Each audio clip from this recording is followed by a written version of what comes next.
আসসালামু আলাইকুম ওয়া রাহমাতুল্লাহ। প্রিয় দর্শক, আজ আমি আপনাদেরকে জানাবো বনি ইয়ামিনকে নিজের কাছে রাখার কৌশল।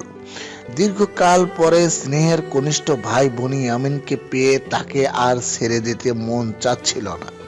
অতএব হযরত ইউসুফ আলাইহিসসালাম তাকে নিজের কাছে রেখে দেওয়ার জন্য মনে মনে একটি কৌশল স্থির করলেন।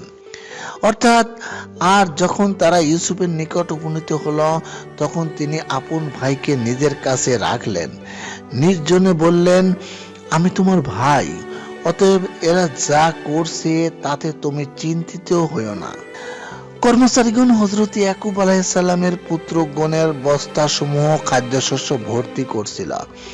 এ সময় হযরত ইউসুফ আলাইহিস সালাম তার নিজের একটি মূল্যবান পেয়ালা জনৈক কর্মচারীকে দিয়ে বললেন, পেয়ালাটি সকলের অগোচরে বনি ইয়ামিনের বস্তার ভিতরে রেখে তা উত্তম রূপে বেঁধে দিবে। কর্মচারীগণ সে আদেশ যথারূপে পালন করল। এরপর হযরত ইয়াকুব আলাইহিস সালামের পুত্রগণ শস্যের বস্তাসমূহ উটে বোঝাই করে স্বদেশের পথে রওনা হলো। তারা কিছু দূর গমন করার পরই হযরত ইউসুফ আলাইহিস সালামের আদেশ মতো তারই এক খাস কর্মচারী তাদেরকে পিছন হতে চিৎকার করে ডেকে বলল, হে কেনানবাসী লোকজন, তোমরা সামনে চলিও না, অপেক্ষা করো, তোমরা নিশ্চয়ই চোর। তারা বিস্ময়ে জিজ্ঞেস করল, কি বলো তুমি? আমরা তোমার কথার ভেদ বুঝছি না। আমরা চোর হলাম কিভাবে?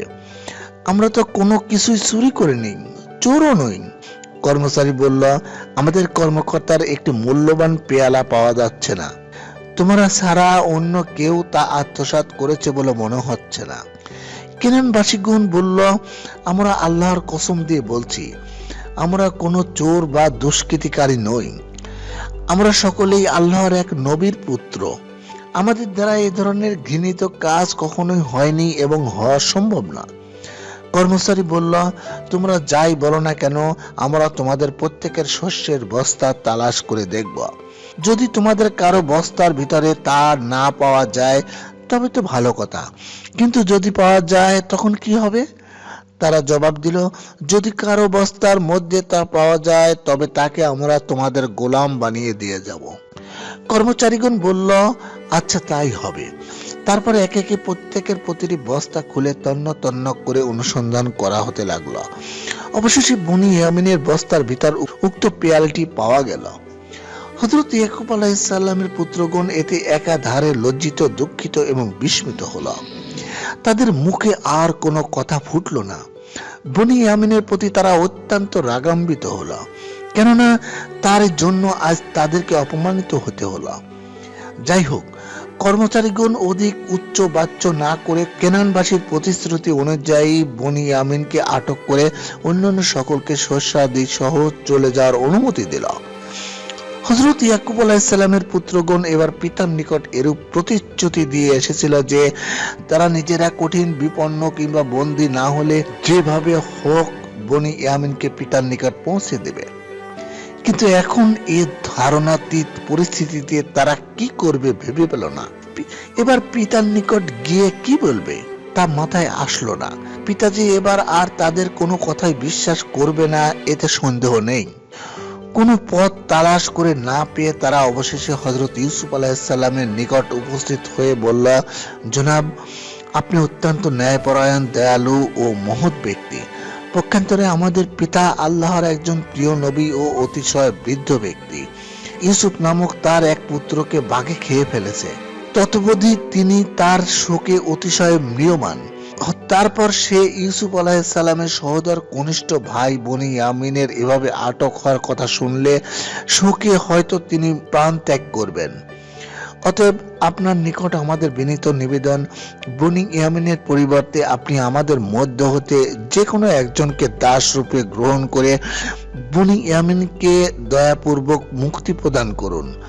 সে পিতার কাছে পৌঁছুক। উত্তরে হযরত ইউসুফ আলাইহিস সালাম বললেন, যার নিকট আমার হারানো বস্তু পাওয়া গেছে সেই তো প্রকৃত অপরাধী। প্রকৃত অপরাধীকে মুক্তি দান করে বদলে একজন নির্দোষ নিরপরাধ লোককে আটক করা নিতান্তই অন্যায়। এই অন্যায় আমি মোটেই সমর্থন করি না। শেষ পর্যন্ত বনি ইয়ামিনকে মুক্ত করার ব্যাপারে সম্পূর্ণরূপে নিরাশ হয়ে নিজেরা দেশের পথে চলতে লাগলো এবং পথে যেতে যেতে তারা আলাপ আলোচনা ও যুক্তি পরামর্শ করতে লাগলো যে এবার তারা পিতার নিকট গিয়ে কি বলবে। এদের মধ্যে সর্বজ্যেষ্ঠ ভাই রুবেন বলল, আমাদের সামনে এবার ইউসুফের সমস্যার মতো পরিস্থিতি দাঁড়িয়েছে। সেবার আমরা ইউসুফ সম্পর্কে মিথ্যা কথা বলেছিলাম, কিন্তু পিতা আমাদের কথা বিশ্বাস করেননি। তার নিকট আমরা মিথ্যাবাদী প্রতিপন্ন হয়েছি। কাজেই এবার আমরা বনি ইয়ামিন সম্পর্কে সত্য কথা বললেও তার নিকট তা বিশ্বাসযোগ্য হবে না। আমরা আল্লাহর নামে শপথ করে এবার বনি ইয়ামিনকে নিয়ে এসেছিলাম, সুতরাং তাকে ছাড়া দেশে গিয়ে আমি পিতার নিকট মুখ দেখাতে পারবো না। তোমরা সকলে গিয়ে পিতার নিকট ঘটনা খুলে বলো, দেখি তিনি শুনে কি বলেন। তার অনুমতি ও আল্লাহর আদেশ প্রাপ্তি ব্যতীত আমি মিশরেই অবস্থান করব।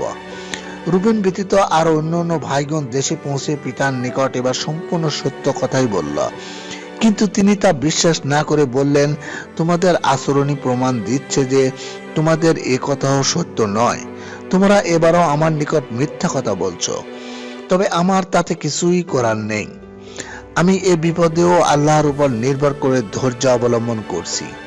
যদি আল্লাহর মর্জি হয় তবে অবশ্যই আমি একদিন ইউসুফ ও বনি ইয়ামিন উভয়কে ফিরে পাবো। পুত্রগণ বলল, পিতা, দয়াপূর্বক আপনি যদি স্বীকার করেন যে কোনো ব্যবস্থা অবলম্বনে আমরা আপনাকে মিশন নিয়ে যাব। আপনি সেখানে গিয়ে স্বয়ং মিশরের প্রধানমন্ত্রীর কাছে সব কথা শুনলেই বুঝতে পারবেন যে আমরা এবার আপনার সাথে বিন্দু মাত্র মিথ্যা কথা বলছি না। হযরত ইয়াকুব আলাইহিস সালাম বললেন, না, শুধুমাত্র তোমাদের কথার সত্যতা প্রমাণের জন্য এরূপ বৃদ্ধ অবস্থায় ও দুর্বল শরীরে আমার পক্ষে সুদূর মিশর যাওয়া কোনো ক্রমেই সম্ভব নয়। আল্লাহর ইচ্ছাই পূর্ণ হোক, আমি তার উপরে নির্ভর করে রইলাম। হযরত ইয়াকুব আলাইহিস সালাম তার সর্বাধিক প্রিয় পুত্র হযরত ইউসুফ আলাইহিস সালামের শোকে জর্জরিত ছিলেন। তারপর আবার বনি ইয়ামিনের ঘটনাটি তাকে এত দূর বিহ্বল করে তুলেছিল যে তার শরীর একেবারে ভেঙে পড়ল। দিবানিশি কাঁদতে কাঁদতে তার নেত্রদয়ে ছানি পড়ে গেল। সবসময় তিনি হাউ মাউ করে ইউসুফ ইউসুফ করে বনি ইয়ামিন ইয়ামিন করে এরূপ আওয়াজ করতে করতে ও অত্যাধিক পরিমাণে কাঁদতে কাঁদতে শেষ পর্যন্ত অন্ধ হয়ে গেলেন। তাকে অনবরত এভাবে ক্রন্দন করতে দেখে তার পুত্রগণ বিরক্ত হয়ে বলল, আপনার মৃত্যু না হওয়া পর্যন্ত বোধ হয় আপনি ইউসুফ ও বনি ইয়ামিনকে আর ভুলতে পারবেন না। আমরা পরিষ্কার বুঝতে পেরেছি আপনাকে আপনার এ দুপুত্রের চিন্তায় শেষ করে ফেলবে। মনে হচ্ছে আমরা 10টি ভাই যেন আপনার কোনো কিছুই নেই। হযরত ইয়াকুব আলাইহিস সালাম পুত্রদের কথার উত্তরে বললেন, তোমরা আমার মনের দুঃখ বুঝতে পারবে না, আর আল্লাহর অসীম রহমতে নিশ্চয়ই আমি যা জানি তোমরা তার কিছুই জানো না। আমি শুধু আল্লাহর কাছে নিজের মনের শোক ও দুঃখ জ্ঞাপন করছি এবং তারই নিকট সাহায্য দোয়া করছি। অবশ্য আমি তোমাদেরকে কোনো রকম দোষারোপ করছি না। এ কথার প্রতি আমার পূর্ণ বিশ্বাস আছে যে আল্লাহর মর্জি ব্যতীত কোনো কিছুই সংঘটিত হয় না। আর আমিও জানি যে আল্লাহর যে কোনো কাজের মধ্যে কোনো বিশেষ কল্যাণ ও নিগুড় উদ্দেশ্য আছে। একথা বলে তিনি তার পুত্রগণকে আদেশ করলেন, তোমরা একটি কাজ করো, তোমরা আমার একখানি পত্র নিয়ে আবার মিশর গমন করো ও সেখানে গিয়ে ইউসুফ ও বনি ইয়ামিনের অনুসন্ধান করে তাদেরকে উদ্ধার করে নিয়ে আসো। এবার পুত্রগণ তার প্রতি অত্যাধিক বিরক্ত প্রকাশ করে বলল, আপনি এখনো সেই ইউসুফ ইউসুফ করছেন। কতকাল হয় তাকে বাঘে খেয়ে হজম করে ফেলেছে, অথচ আপনি আমাদের এখনো বলেন যে মিশর গিয়ে তাকে খোঁজ করে আনবো। অবশ্য একথা স্বীকার করি যে আপনার লিখিত পত্র নিয়ে গেলে হয়তো বনি ইয়ামিনকে মুক্ত করে আনা যেতে পারে। হযরত ইয়াকুব আলাইহিস সালাম বললেন, পুত্রগণ, তোমরা অবিশ্বাসী কাফেরদের মতো আল্লাহর রহমতের প্রতি বিমুখ ও নিরাশ হইও না। তোমরা আবার মিশর গেলে নিশ্চয়ই ইউসুফ ও বনি ইয়ামিন দুজনেরই সন্ধান লাভ করতে পারবে বলে আমার মনে হয়। বস্তুত হযরত ইয়াকুব আলাইহিস সালাম ওহীর মাধ্যমে অবহিত হয়েছেন যে তার পুত্র ইউসুফ আলাইহিস সালাম এখন জীবিত আছে এবং সে মিশরেই অবস্থান করছে। এজন্যই তিনি তার পুত্রগণকে ওইরূপ দৃঢ় প্রত্যয়ের সাথে বলছেন যে মিশর গিয়ে তোমরা উভয় পুত্রকে খুঁজে বের করে আনো। উল্লিখিত বর্ণনায় দেখা গেল যে হযরত ইয়াকুব আলাইহিস সালামের পুত্রগণ দ্বিতীয়বার মিশর গিয়ে বনি ইয়ামিন সংক্রান্ত এক ঘটনায় বিশেষভাবে অপমানিত হয়ে তেমন কোনো বাদানুবাদ না করে শুধুমাত্র বনি ইয়ামিনকে তাদের সাথে নিয়ে আসার জন্য খাদ্য বিভাগের ভারপ্রাপ্ত ব্যক্তির কাছে কিছু অনুরোধ ও উপরোধ করে ব্যর্থ হয়ে তাকে ফেলে স্বদেশ প্রত্যাবর্তন করেছিল। কিন্তু অন্য এক বর্ণনায় পাওয়া যায় যে তেমনটি হয়নি, বরং প্রথম বনি ইয়ামিনের পেয়ালা চুরি প্রমাণিত হওয়ার ফলে তারা বনি ইয়ামিনের বিপক্ষে বেশ কিছু কথাবার্তা বলে ফেলেছিল। যখন বনি ইয়ামিনের বস্তার ভিতর হতে খাদ্যমন্ত্রীর পেয়ালা বের হয়ে পড়ল, তখন তার বৈমাত্রীয় ভাইগণ তাদের সহোদর ভাইদের ছাপাই ও চুরির কলঙ্ক শুধু বনি ইয়ামিনের দুই ভাইয়ের উপরই আরোপ করার জন্য এরা বলে উঠল, দেখুন, এর চুরির অভ্যাস থাকা সম্ভব, কেননা ইতিপূর্বে এর জ্যেষ্ঠ ভাইও এ কাজে অভ্যস্ত ছিল। তার সে ভাইয়ের নাম ছিল ইউসুফ। এদের নানির একটি স্বর্ণ মূর্তি ছিল, নানি তার পূজা করত। ওই নানি যেমনি বৃদ্ধা ছিল তেমনি সে চোখের দৃষ্টিশক্তিও হারিয়ে ফেলেছিল। একদিন সে ওই মূর্তির পূজা করার জন্য বাইরে আনলো, আর সে মুহূর্তে এর ভাই ইউসুফ মূর্তিটি নানির অগোচরে সরিয়ে ফেলল। আর একটি ঘটনার কথা বলল, তা ছিল এরূপ। ইউসুফ তার খালার বাড়িতে ছিল। একদিন ওই ঘরে এক ভিক্ষুক এসে ভিক্ষার জন্য অত্যন্ত কাকুতি মিনতি শুরু করে দিল। ইউসুফ দেখল তার খালার ঘরে ভিক্ষুককে দেওয়ার মতো কিছুই নেই। তখন সে তার খালার কিছু বলার অপেক্ষা না করেই তার একটি মুরগি ধরে উক্ত ভিক্ষুককে দিয়ে দিল। বর্ণিত ঘটনা দুটির দ্বারা ইয়াকুব আলাইহিস সালামের পুত্রগণ তৎকালীন পৃথিবীর সর্বশ্রেষ্ঠ চরিত্রবান ও মহান ব্যক্তি ইউসুফ আলাইহিস সালামের চন্দ্রের মতো নিষ্কলঙ্ক চরিত্রকে মসীলিপ্ত করার চেষ্টায় মেতেছিল এবং তা খোদ হযরত ইউসুফ আলাইহিস সালামেরই কাছে বর্ণনা করছে। কিন্তু ঘটনা দুটির অন্তর্নিহিত রহস্য ছিল এরকম যে হযরত ইউসুফ আলাইহিস সালামকে আল্লাহর নবী বানানোর উদ্দেশ্যে পৃথিবীতে প্রেরণ করেন। সুতরাং নবী সুলভ মহৎ গুণাবলী তার মধ্যে বাল্য অবধি হতেই বিরাজ করছিল। তিনি বাল্য অবধি ছিলেন প্রতিমা পূজার ঘোর বিরোধী, আর এর জন্যই তিনি নানির মূর্তি পূজার সমাপ্তি ঘটনার উদ্দেশ্যে তার অগোচরে স্বর্ণ মূর্তি দূরে নিয়ে ভেঙে ফেলে দিলেন। আর তিনি যে তার খালার মুরগি ধরে ভিক্ষুককে দিয়েছিলেন তার কারণ হলো তার খালার অত্যাধিক দান করার অভ্যাস ছিল। কিন্তু সেদিন ভিক্ষুককে তিনি কোনো কিছুই দান করতে না পেরে মানসিক অশান্তি ভোগ করছিলেন। হযরত ইউসুফ আলাইহিস সালাম তা জানতেন এবং এজন্যই তিনি ভিক্ষুকটিকে চলে যাবার পথে খালার একটি মুরগি ধরে ভিক্ষুককে দান করলেন। অবশ্য এই কার্যে তিনি খালার অনুমতি গ্রহণ করেননি। উল্লেখিত ঘটনাদ্বয়ের কোনোটি চুরির পর্যায়ভুক্ত করা যায় না, যেহেতু চুরির ধরন ও উদ্দেশ্যের সাথে এ কাজ দুটির ধরন ও উদ্দেশ্যের কোনোই সামঞ্জস্য নেই। উপরন্তু এ ছিল সৎ উদ্দেশ্যমূলক মহৎ কার্যস্বরূপ। আর এ কাজ দ্বারা হযরত ইউসুফ আলাইহিস সালামের মহৎ গুণেরই লক্ষণ প্রকাশ পেয়েছে। এ তাকে কোনো রকম অসৎ কিংবা দুষ্কৃতিকারী রূপে চিহ্নিত করেনি। অথচ ভাইগণ বনি ইয়ামিনের ঘটনাটির সুযোগে হযরত ইউসুফ আলাইহিস সালামের উক্ত ঘটনা দুটি টেনে এনে তাকে হেয় করার এই অপচেষ্টায় ছিল শুধু হযরত ইয়াকুব আলাইহিস সালামের পুত্রদের বৈমাত্রীয় ভাই সুলভ আচরণের নিদর্শন।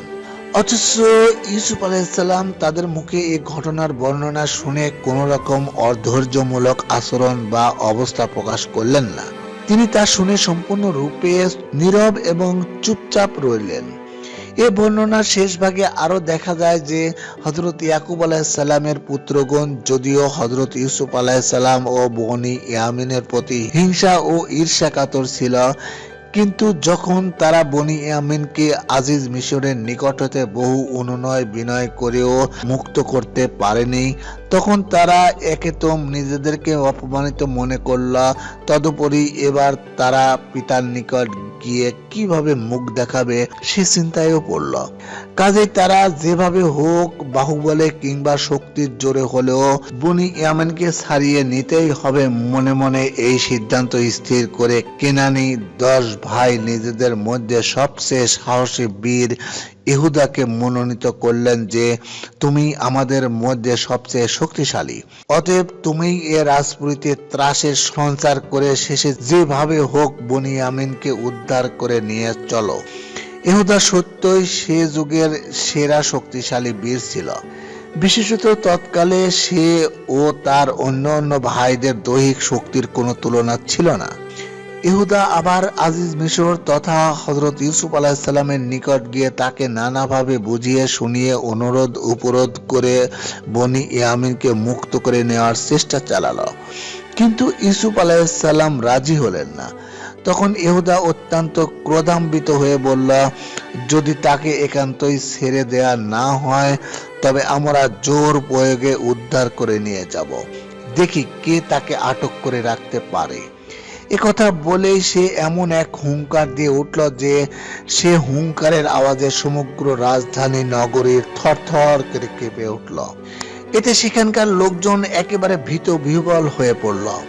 সকলকে এভাবে ভীত সন্ত্রস্ত করে যে কক্ষে বনি ইয়ামিন ছিল সে কক্ষ হতে তাকে বের করে আনার জন্য দ্রুত গতিতে সেদিকে ধাবিত হলো।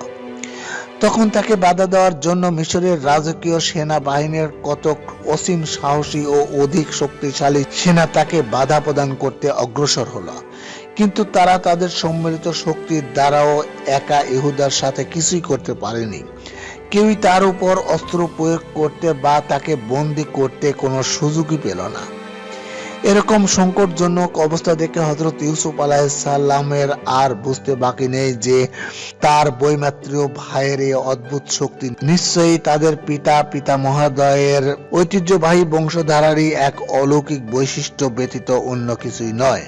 সুতরাং এর সাথে কোনো সাধারণ শক্তি সম্পন্ন মনুষ্য শক্তি মোকাবেলা করে পেরে উঠবে না। অতএব ইহুদার বিরুদ্ধে অবশ্যই কোনো বিশেষ শক্তির প্রয়োগের প্রয়োজন। এরূপ চিন্তা করে তিনি নিজের নিকট রক্ষিত হযরত ইব্রাহিম আলাইহিসসালামের পাগড়ি, যা তার পিতা হযরত ইয়াকুব আলাইহিসসালাম কর্তৃক প্রাপ্ত হয়ে ছোটবেলা হতে মাথায় বাঁধতেন, তা মাথায় বেঁধে দ্রুত গিয়ে ধাবমান ইহুদার সামনে দণ্ডায়মান হলেন এবং তাকে ধরে অতি সহজেই জমিনের উপরে শায়িত করে ফেললেন। এই ঘটনায় ইহুদার সমস্ত শক্তি সাহস মুহূর্তে স্থিমিত হয়ে গেল। সে বুঝতে পারল এখানে দেখা যায় এমন শক্তিমান পুরুষ আছেন যার শক্তির মোকাবেলায় শুধু তার একার শক্তি নয়, তাদের 10 ভাইয়ের সমস্ত শক্তি সম্মিলিত হলেও তা কোনো কাজে আসবে না। সে তখন হযরত ইউসুফ আলাইহিসসালামের নিকট হার স্বীকার করে উঠে নত মাথায় তার অন্যান্য ভাইদের কাছে চলে গেল এবং তাদেরকে নিয়ে কেনানের পথে যাত্রা করল। বনি ইয়ামিনের কথা আর মুখে আনলো না। কেনান ফিরে গিয়ে তারা পিতার নিকট যা বলল তা শুনে পিতা যে মন্তব্য করলেন এবং তার যে অবস্থা হলো তা ইতিপূর্বেই আপনাদেরকে জানিয়েছি। হযরত ইয়াকুব আলাইহিসসালামের মনই বলছিল যে তার কলিজার টুকরা প্রিয় পুত্র হযরত ইউসুফ আলাইহিসসালাম নিশ্চয়ই জীবিত আছেন ও মিশরেই তিনি অবস্থান করছেন। আর মিশরের আজিজ অর্থাৎ প্রধানমন্ত্রীর প্রতি তার মনে এরূপ ধারণা বিরাজ করছিল যে শেষ পর্যন্ত বনিয়ামিনও নির্দোষ প্রতিপন্ন হয়ে মুক্তি লাভ করবে। এ কারণেই তিনি আজিজ মিশরের নিকট একখানা পত্র লিখে তা পুত্রদ্বয়ের কাছে দিয়ে বললেন, তোমরা এ চিঠিখানা নিয়ে আবার মিশর গমন করো এবং চেষ্টা করে দেখো ইউসুফ ও বনিয়ামিনকে উদ্ধার করে আমার নিকট ফিরিয়ে আনতে পারো কিনা। প্রিয় দর্শক, আশা করি সবাই বুঝতে পেরেছেন হযরত ইউসুফ আলাইহিসসালাম বনি ইয়ামিনকে নিজের কাছে রাখার কি কৌশল অবলম্বন করেছিলেন। যারা চ্যানেলটিতে নতুন এসেছেন তাদেরকে অনুরোধ করছি সাবস্ক্রাইব, শেয়ার এবং লাইক করার জন্য এবং সেই সঙ্গে ইসলামী বিভিন্ন বিষয় প্রচারে সহযোগিতা করার জন্য। সবাই ভালো থাকবেন। আল্লাহ হাফেজ।